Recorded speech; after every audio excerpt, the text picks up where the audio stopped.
So hello everyone, welcome to this EPP Group event here in the European Parliament in Strasbourg on the economic impact of the war in Ukraine across the world and also here in the European Union. What kind of relief can we help provide for Europeans and their businesses as well? Joining us to talk about this are Siegfried Mureşan, on the Budget Committee, Economic Monetary Affairs. You're the rapporteur on the Recovery and Resilience Facility.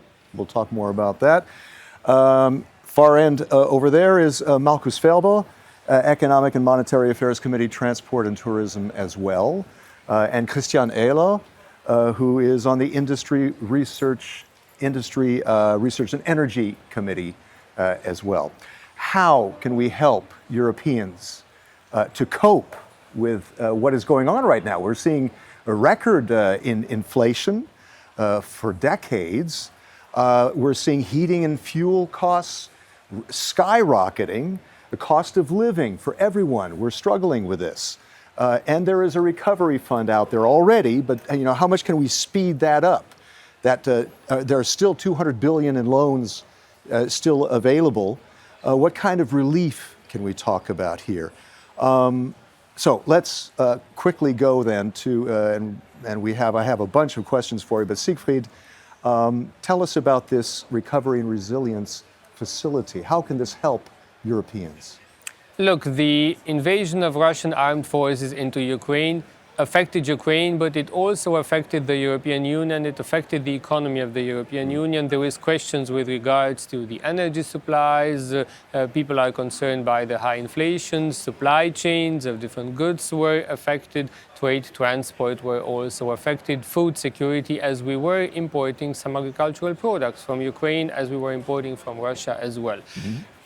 People expect solutions, and we as European Union have the duty to deliver, but it is important to say that there is no one silver bullet at the disposal of EU institutions to solve this all. We will all have to participate, the local level, the national level, the European level, private and public entities. What can we do? You mentioned the Recovery and Resilience Facility. Yes. This was created about 700 billion euros at the beginning of the COVID crisis. It is the biggest package of economic support ever created by the European Union to help people, enterprises, regions to cope with COVID and with the economic and social consequences. So it came at the right time, not only for COVID, but for what's happening now. And we then said we want to help those affected, but we also want to make our economies and our public systems more resilient, better prepared for the future. Our economies have to be more competitive. Our economies have to invest more in research and innovation. Our public systems have to be more digital, more efficient, and our economy in general has to be cleaner, greener, and more digital. So it's not just about money, it's about how it's used and what we do with it. It is very much about fundamentally reforming our societies, our public systems, our economies, so that we make sure that never again in the future a crisis can hit us like that. It is about preparing better for the future. And what we have done now, after the beginning of the war, is to say we are ready to use these amounts of money where possible, so that countries can cope with the consequences of the war in Ukraine. The European Commission has put forward a proposal on the 18th of May, which basically opens the door for countries to include large energy infrastructure projects. We need to connect our energy infrastructure better so that we can take the energy from where we have it to where it is needed. We need to improve our energy efficiency, because the less energy we consume, the less we are also depending on Russian energy. And we need to invest in new energy technologies, hydrogen being one of them, and we need more cross-border projects which are of a European added value. This is what we should do, together with, of course, reducing our dependency on Russian energy. If member states intend to put forward projects in this area, the European Commission has opened the door to making this possible. And this recovery and resilience and facility that you were a rapporteur for, how did you contribute to that report? How did you modify how what the Commission proposed? Look, the Commission made its first proposal in May 2020, 2 months after the start of the COVID pandemic. And the Commission said primarily money should go into greening, into digital, but we have realized that the priorities of the 27 member states are also vaster, so we created a structure with 6 pillars. We said money should go firstly into greening, secondly into digital, with the EPP strongly defending the digitization of our economy. Right. Thirdly, we said money needs to go into economic competitiveness, support the industry, support the SMEs, make sure that our economy becomes more innovative. Fourthly, regional and social cohesion. 5, administrative resilience, modernize our public entities, and 6, money for youth. We have created a structure with clear European rules, but which allow countries to use the money based on different priorities which exist between Malta and Ireland, Finland, Portugal, Bulgaria. Priorities are different. Countries can use the money for what they needed, but respecting the European rules and respecting the clear principle of conditionality, because this is an instrument of investments, but also of reforms. Yeah, we want strings to attached. reform, we want to make our economies more modern and better fit for the future. Okay. Let me move on to Markus Ferber, Economic and Monetary Affairs Committee, also Transport and Tourism. What's your take on this, on how this recovery and resilience facility can contribute to what's happening now, beyond COVID, now this crisis? Yeah, firstly, thank you very much, Chris, for the question. We have to make a clear assessment. What are the problems? And I think we have to see we have 3 different problems which we have to address. Number 1 is, of course, that we had in the past a monetary policy by the European Central Bank, which now created inflation because the money available was increasing tremendously. And even in January, which was before the war, we had 5% inflation rate in the Eurozone, and therefore we need reaction from the European Central Bank. On the other hand, we see that on the supply side, things have changed. And especially an economy like the European one, which is linked to really a proper approach all over the world. We are hurt by various things. Number 1 is what happened in China in the last weeks when Singapore, when Shanghai was closed. Yeah, supply chain problems. Supply chain problems. And of course, what happened now directly in front of us with Ukraine and Russia is the third threat we are confronted with. Firstly, we have to rethink, and I think that is something which will be a main issue in the industry committee, and Siegfried has spoken already about that, how we can transform our energy demands and how we can reform our energy markets inside the European Union. And on the other hand, how we can help that we do not run in a stagflation. And that is the main concern we have on economic side, that we have an economical stagnation with high inflation. And to address that is more complicated than people think, because you will not solve the problems by asking more public investment and create more demand if the supply is not able to deliver. And secondly, and that will increase inflation additionally. And secondly, we really have to find answers how to help, especially the poorer people in Europe, that we have not a division of our society, and that is one of our main concerns as EPP as well. And therefore, we need a lot of tools, on the other hand, to address that. I'm very happy that the Commission already made some proposals on how to address state aid rules, and that is very important. Number 2 is, of course, what can be done on member state level, for example, reduction VAT for special products, how to reduce energy taxation for special products, how to overcome these problems. And thirdly, how on the supply side we can bring more production back to Europe. And therefore, of course, we have to cut red tape as well, because it's easier to transfer a company outside Europe than to found a new one inside Europe. Yeah. And that has to be addressed as well. So more flexibility in general then, Yeah, right? we need a toolbox. There's not the screwdriver and the one screw to adjust. We need really a toolbox to address these problems in the same way. Otherwise, we will fail. And that is my main concern. Stagnation and high inflation is the most crucial development we are confronted with. And that will have a lot of social impacts, will have a lot of economical impacts, which will be more costly at the end when we are not addressing it properly at the moment. That's why these tools Siegfried has spoken about are on high importance. to help member states, to enable them to address the right decisions. Right. Let's talk about industry, research, and energy. Christian Ehler, how can that be addressed? I mean, especially on energy. I think that's what's most on people's minds right now because of the skyrocketing energy prices, right? I think what we have to do is, first of all, that we share, I think as EPP, we need more of a European market. I mean, what we do on LNG gas right now, so to substitute in an emergency way Russian gas, practically has the biggest challenge by the lack of an integrated European energy infrastructure. We have the on-land capacities for LNGs in Spain, but we don't have a connection from the Iberian Peninsula to Western Europe. So what we see all over is the more integrated market we have, the more flexible we are to react. I mean, nobody could predict 5 years from ago that we would really try to phase out Russian gas. But what was predictable is that the more ambition you have in terms of energy, the more market you need. And we're going to see that now. So we have to learn out of the past, but we have to look also in the future. I mean, we all know that we need hydrogen. But we don't have an existing hydrogen infrastructure in Europe. So we are now focusing on IPCEIs, so very prominent regional projects, fine, pilot projects, all good, but that doesn't answer the supply question in the future. So right now, yet again, we're coming always back.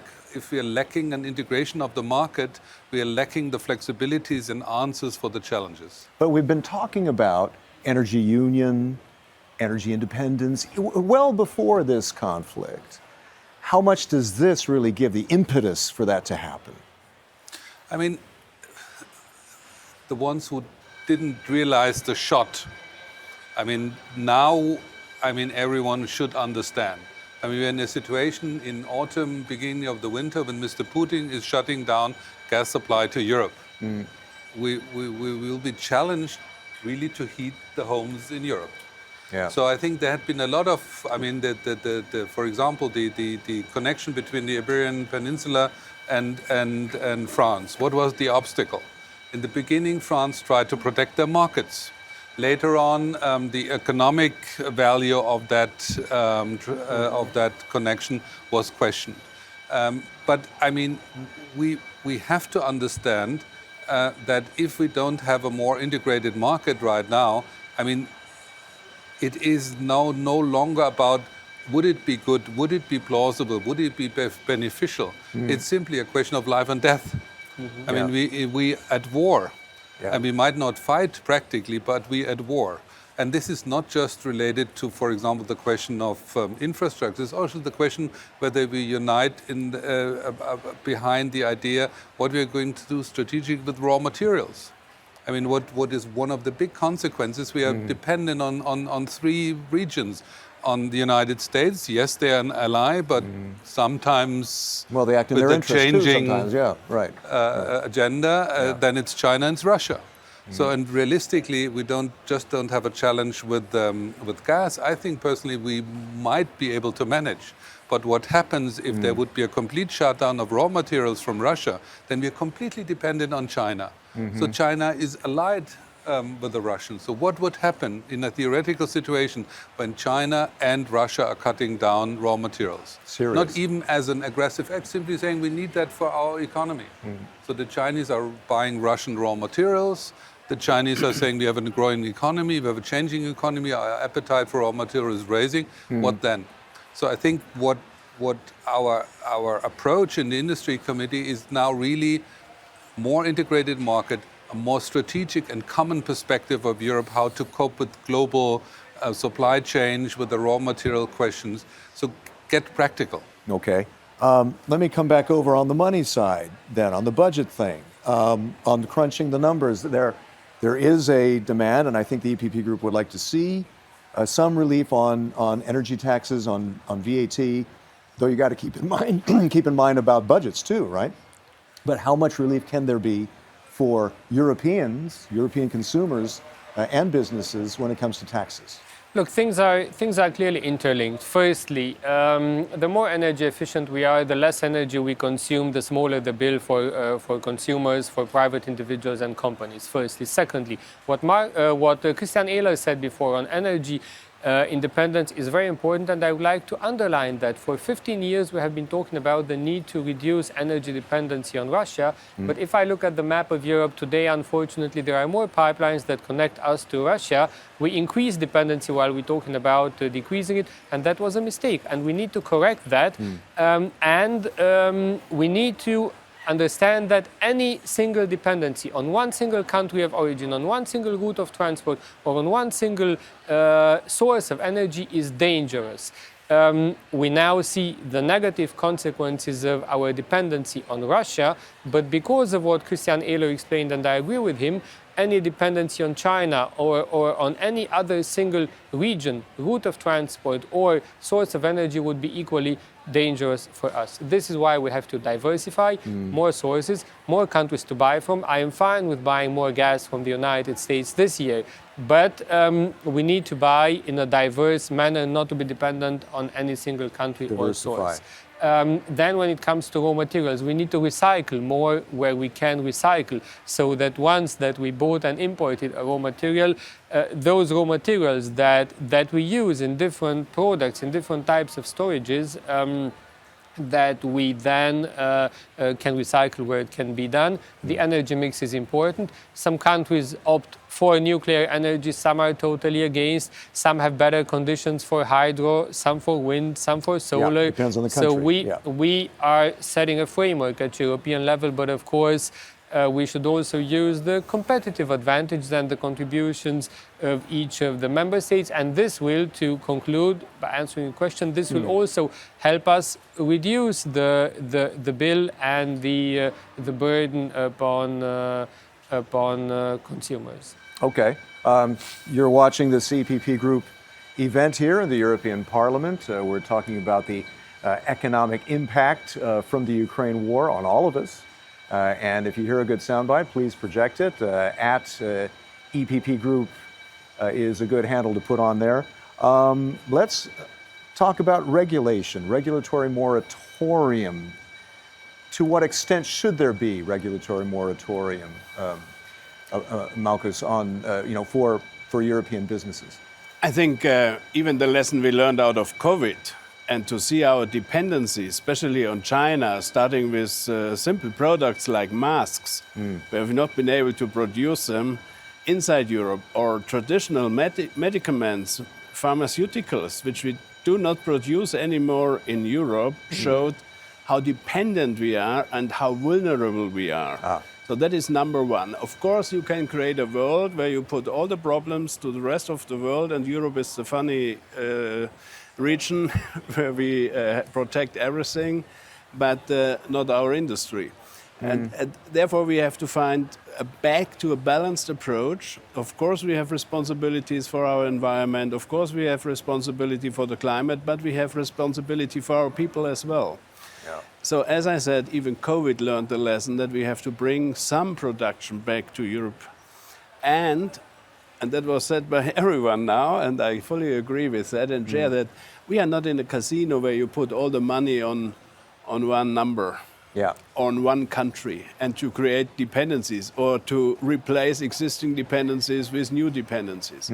But to achieve that, we really have to rethink whether we need now, for example, when we have now the votes on Fit for 55 package, of course we have a responsibility. Yeah, reducing carbon output 55% by 2030. The reduction of CO2 emissions. We have to deliver, yes, but we should not overdo the screw. And that is what we see from other groups who have solutions where we create the new dependencies. For example, in 100% electromobility for individual transport.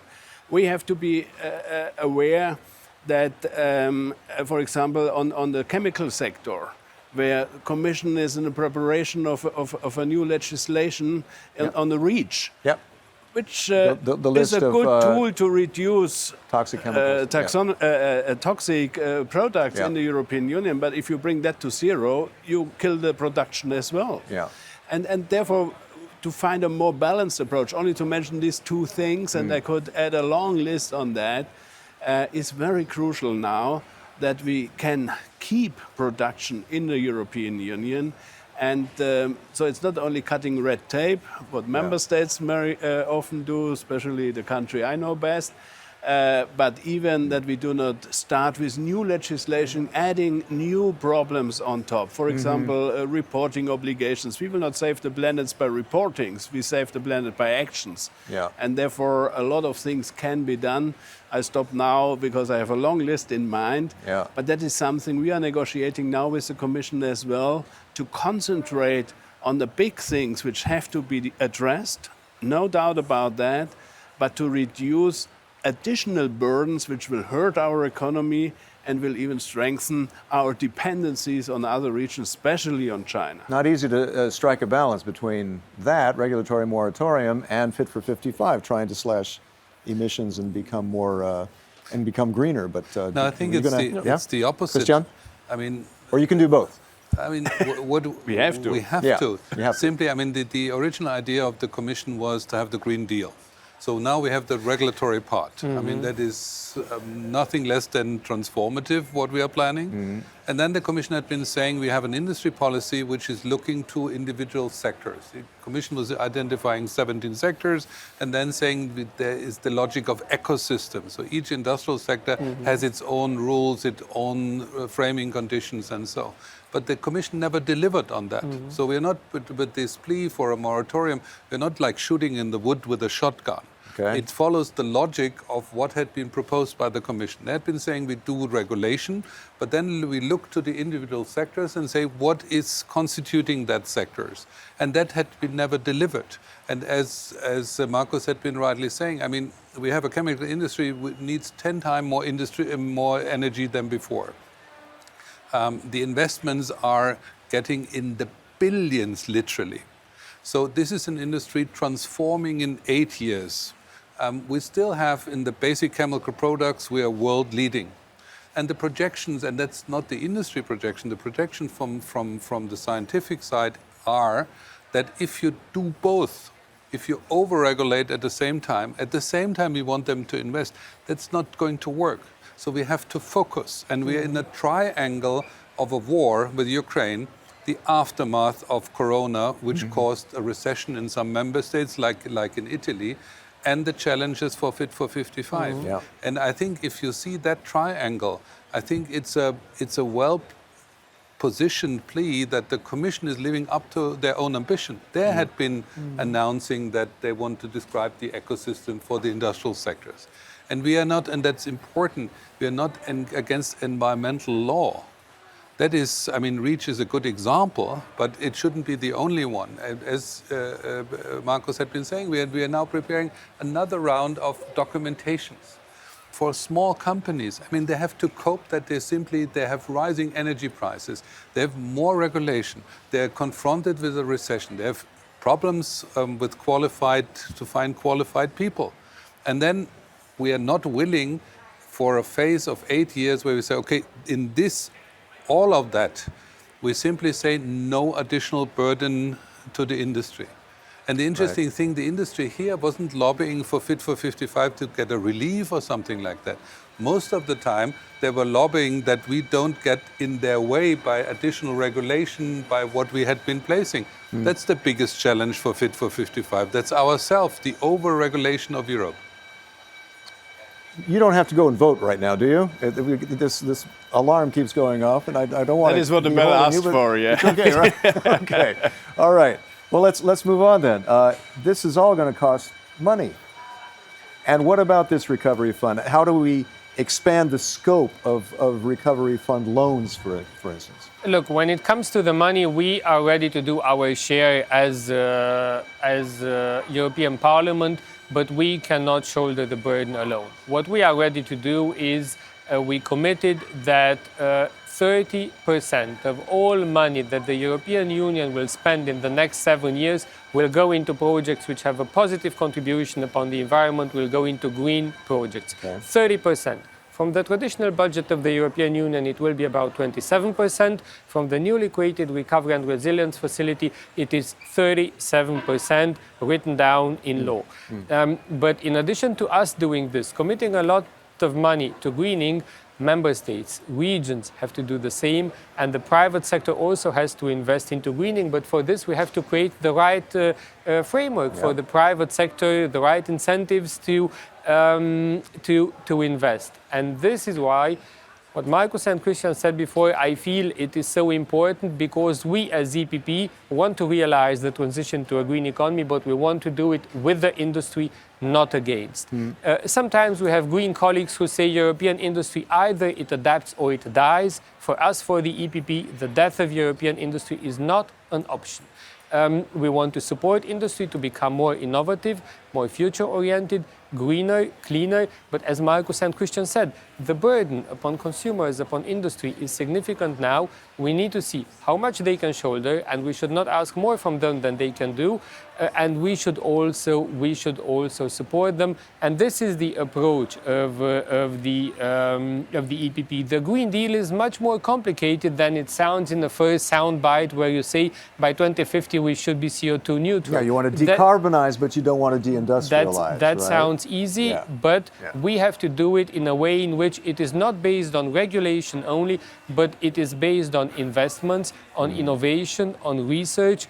20 years ago, we were all using mobile phones manufactured by European producers. Today, we're all using mobile phones manufactured by American, Korean, or some might even be using mobile phones manufactured by Chinese companies. What I want to say is we should make the most of our single market. We should be connected, and we should remain competitive. We should invest into our transition to a green economy, not put regulation first before we know how we reach the targets. The target should be set when we know how we can reach it. Another money question is, what about the decommitments for 2014, 2020, using that entire amount? Markus, can you talk about that at all? Yeah. The first thing is what is available, and the second thing is how we can leverage that. Yeah. It's not only transfer money, but how to incentivize additional private investments. And that is what we are working in the Econ Committee, in the Economic and Monetary Affairs Committee, mainly when we have to implement Basel III, when we have to readjust regulations for banks and for insurers, to translate it. And how we can release private investment. Because what I'm missing sometimes in the discussion here is we discuss only public investment, but we miss that private investment has to be enabled as well. Which is the biggest part. And if we do a leverage that we, as we do in the InvestEU program, for example, that we grant the risk by the public money, but that enables private investors to put more money in these investments, because the risk is shared with the public entities, then we are on the right track. And that I think is most important. So what the budget committee is to use, to squeeze the financial frame really to the last drop. But when it's squeezed, it's squeezed. The question is how we can leverage this money and how we can create an environment where additional investments take place. And that is what Christian said very clearly. If we are more asking our industry to do investments to become less energy consumption, to have less CO2 emissions, and now even to start with a lot of bureaucratic burdens. So it's more interesting for them to make a documentation how to reduce CO2 than to do it. Right. Then I think we are on the wrong path. And that are the things we have to address. Now, then we are on the right track, because I don't see that we will get shortly a new financial frame. No. So we really have to engage private money additionally to that what public money can deliver. And then we are able to fulfill these investment demands. Yeah, that's key. But what about also what they call own resources, that the EU can raise its own money? Are you looking at that at all, Christian? I mean, I'm very careful about that. I mean, we had that with a small amount on customs, but I mean, in perspective, we have to make a principled decision. We are confronted with all sectoral policy with more ambition. So Europe wants to have quantum technology, Europe wants to digitalize, Europe wants to get more green. Yeah, how do you pay for that? In between, we get now on the table that we want to go to space more. Now we have a chip initiative where 41 million are announced in public. And a battery initiative, right? And we have the same budget. Yeah. So, I mean, you have to choose. If you formulate ambition, I mean, I told that my children, I mean, no arms, no cookies. Yeah. And we're in the absurd situation that the Council and Member States are formulating new ambitions, but we have the same money.